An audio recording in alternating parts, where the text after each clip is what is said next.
that they're not business people, or that they can't handle, you know, client relationships, or, you know, that they just can't be professional.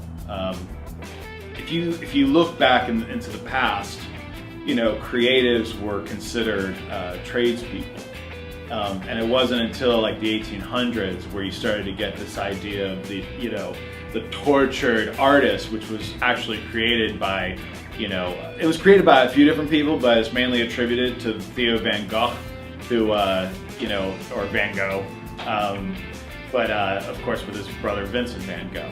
So in order to sell Vincent's paintings, they alluded to this story of this like tormented artist and blah blah blah, when really all it was just marketing. It's just marketing.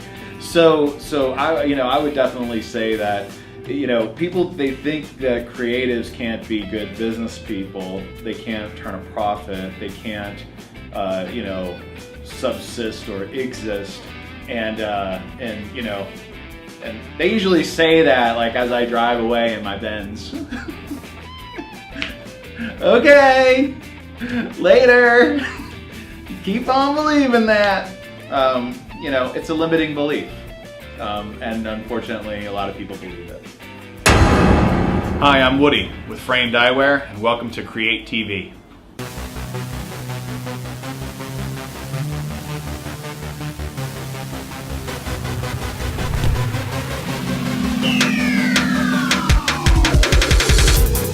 My name is Woody Batts.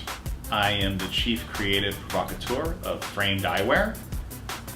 I create unique and eclectic eyewear. Basically, our slogan is "You're a work of art and you deserve a frame." Well, I've been a fine artist for all of my life, and it was somewhere around, I'd say like 2008, I was watching a documentary of Melvin Van Peebles.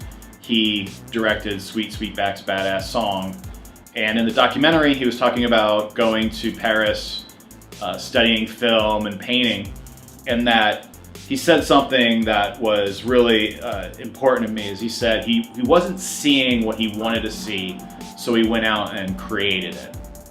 And I had been wanting a pair of glasses for a long time. I was always into glasses and eyewear, and I was like, I wasn't seeing what I wanted, so I just got out my sketchbook and I started drawing, which eventually became the Ambitious Outsiders, the glasses I'm wearing now. And that was the beginning of creating Framed Eyewear. I always liked art. I always liked drawings and paintings, like growing up as a kid. You know, when I was in first grade, I remember my teacher, Ms. Schottler, gave me a quarter for a G.I. Joe painting I did. She said that her son would love it. I think that was where I first understood the idea of commerce and art, you know, kind of coming together. And then it was just something I was always good at. Like, I was never good at running or jumping, or spelling or math or anything like that, but what I was good at was somebody telling me what they wanted to see and then me doing it, and also me knowing what I wanted to see and then putting it out into the world.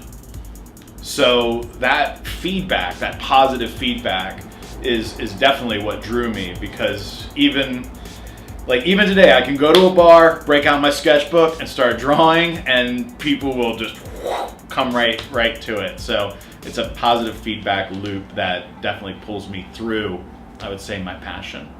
You know, when I was growing up, my father was a car salesman. He sold, one of his first jobs was that he sold Ferraris and Porsches in Florida in the 80s.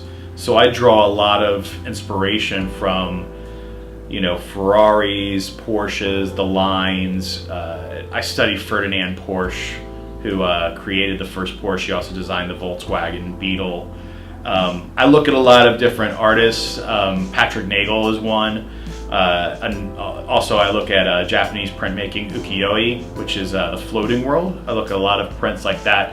There's a lot of play between thick and thin lines. So I think about that when I make my designs. Like I like bold, striking designs. So a lot of like, to be bold, you have to have something that's not bold. So I'll have like a thin, hinge, with a thick temple or something like that to kind of play with each other. But those are just a few of my inspirations. I've never felt like giving up because I was fortunate enough to be confident to understand the difference between a critique and a criticism. I'll give you a perfect example. A critique is where somebody says, if you used maybe less black in your painting, then it possibly won't look so flat, right? That would be a visual thing. And with music, you could say, if maybe you added a little more bass, it would add a little more foundation to the song. If you use less salt in your dish, then it might be a little more palatable. That's critique. That's a positive feedback. Criticism is when somebody's like, I don't like that. And we can all oscillate between like higher and lower consciousness. Like we can all oscillate between being critique or criticism. But when we are the receiver, it's up to us to decipher which one are we going to listen to. And fortunately, I've had enough confidence to understand the difference between the two, where if you did just listen to criticism, it will weigh you down, and then you start to think about things like giving up. It took a lot for me to get to art school, and I went to art school a little bit older than about 3 to 4 years older than everybody else who was there. And I took a life drawing class with a teacher, and he just berated me. And it was every day we had life drawing, and it was for 6 hours a day. And he just got on me so much. And finally I got pissed, and I was like, is my stuff really that bad? And he said, honestly, yes. and I was so refreshed at his honesty, because a lot of times we kind of like beat around the bush, right? And and he told me, he's like showing me, where I don't have like the foundation in order to be, doing weird stuff. It's just like he had a reason for it. And I listened to him. I opened up my ears and I listened to him, and I wound up taking his class every single semester until I left. And life drawing is one of like a passion of mine, but what it taught me was, one, listen, open your ears and listen, and also is persistence. Is that you have to persist. Like, some people get it. Some people are naturally, they hone in on stuff, and some people have to develop it. And I just had to develop it.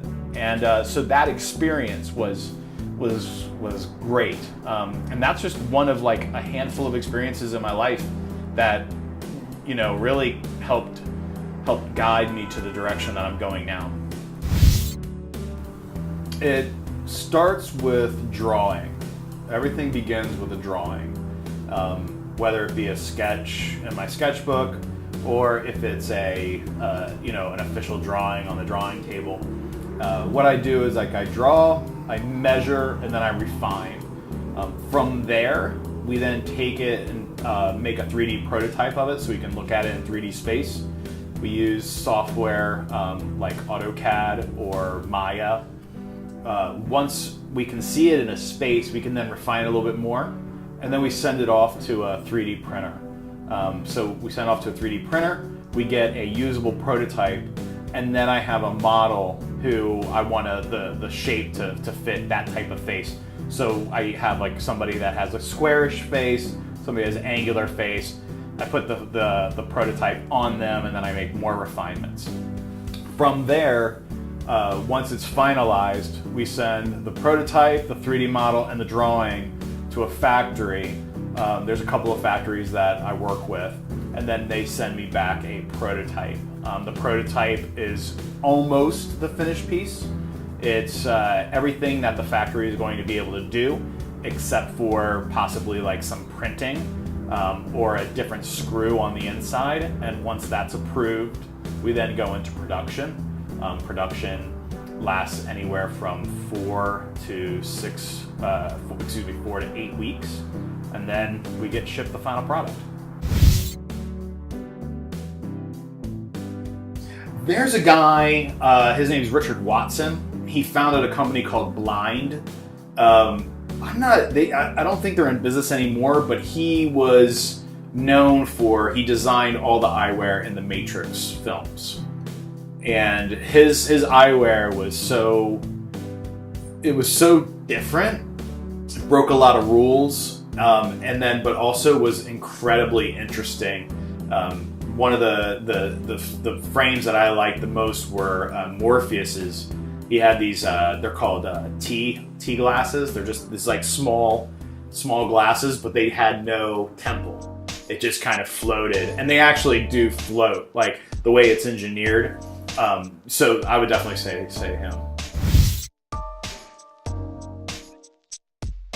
Well, I moved around a lot. So, I think one of the things is that I was born in Florida, and then I bounced around, America a lot, and I moved around a lot. But my cultural upbringing, I think what really stood out was the fact that I had an entrepreneurial father, and also my father you weren't allowed to have an excuse, you either did something or you didn't, and if you didn't do it, then you would ask yourself why you didn't do it, and you would examine that. Because there's no point in trying to do something that you don't want to do. So that was something I always carried with me, was that if I'm going to do something, I'm going to do it. And I'm going to take, I'm going to take my lumps. I'm going to figure out how to make it work. And I think that's just a true dyed-in-the-wool, blue-collar work ethic, where it doesn't matter what you're going to do, you're going to do it, you're going to do it right, and then you're also not going to allow pressure from, whether it be culture or financial or spiritual pressure, kind of move you away from that. Artistic freedom to me is doing what we want to do on our own terms. One of the benefits of being, self-financed is that I take things and I make things the way that I want them to be. I don't allow anybody else to kind of pressure me into my creation, and then I put it out into the world. But I would say that also has its own risk, because freedom isn't free, and it comes with a risk and a danger when you're investing your own money into things. But the benefit of it is that in the end, there is something that's one of a kind and unique that is put out into this world that other people can enjoy. There's a universal answer between whenever anybody wants to do anything. And what I would say to them is, I would say that know that whatever path you choose is going to be a path of your own making. So even though one person has gone down that road, your road is brand new, which means that you're going to have obstacles, you're going to have challenges, you're going to have adversaries, and those are in place to make you a better person. They are not there to deter you from your goal. Often conversations I have with people are about the thing that's in the way, the reason why not. And for me, is I'm always thinking about, the thing that's in the way is the thing that's going to make me better. It's the thing that's going to cause me to become something I wasn't before. Whether that be learning the skill of accounting, or learning the skill of marketing, or learning the skill of, if you're an athlete, sprinting, how to sprint correctly, how to lift weights correctly, how to manage your diet correctly. They're all the same thing. They all require the same amount of energy, but it's the thing that's in the way that's going to make you a better person. So it's an interesting question, because I have a 5-year plan, I have a 10-year plan. And it, of course, includes creating more and more eyewear that is as unique as the people who purchase them. I'm a firm believer in individuality. My glasses are for people who are individuals, people who, I hate the cliche, but think outside the box, who do their own thing. But also, what I want to do and what I want to create is I want to create a business model that supports innovation, that supports design, that supports the creation of beautiful things, while also being made in places where it's going to support the economy, it's going to support the people who are working there. Recently, I did a trip through Southeast Asia, and I visited a few factories that are going to be making my eyewear.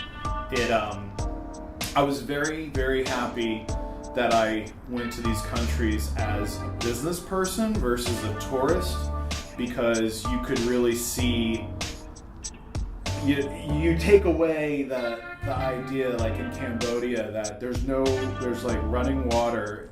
If there is running water, it's not safe to drink.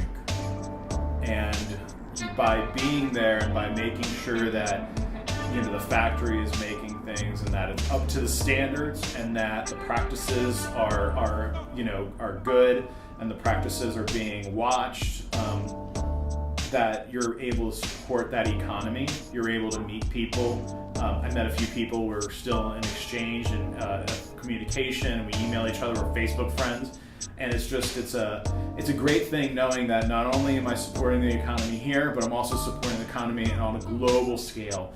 And one of the tenets of my business is to be able to do business ethically, and also contribute more to the world. Because, making products is just one piece of being able to create things.